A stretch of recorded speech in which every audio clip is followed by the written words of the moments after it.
పశువుల నీటి తొట్లకు భూమి పూజ చేసిన ముక్క వరలక్ష్మి. ప్రభుత్వ విప్ రైల్వే కోడూరు శాసనసభ్యులు అరవ శ్రీధర్ భూమి పూజ.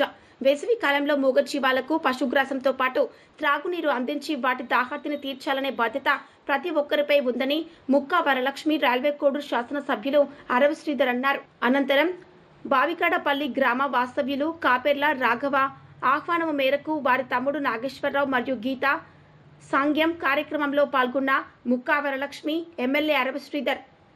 ఏప్రిల్ 2వ తేదీన పుల్లంపేట మండలంలో పర్యటించిన ఎమ్మెల్యే అరవ శ్రీధర్ ముక్కా వరలక్ష్మి బావికడపల్లి గ్రామంలోని శ్రీకృష్ణ మందిరం ఆవరణంలోని కొత్తగా నిర్మించనున్న పశువుల నీటి తొట్లకు శాస్త్రోక్తంగా భూమి పూజ చేశారు.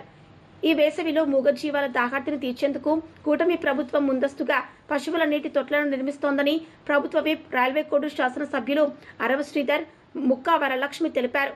పశువుల సంరక్షణలో కూటమి ప్రభుత్వం చేపట్టిన కార్యక్రమాల్లో ప్రజలందరూ భాగస్వామ్యులు కావాలని ఈ సందర్భంగా పిలుపునిచ్చారు.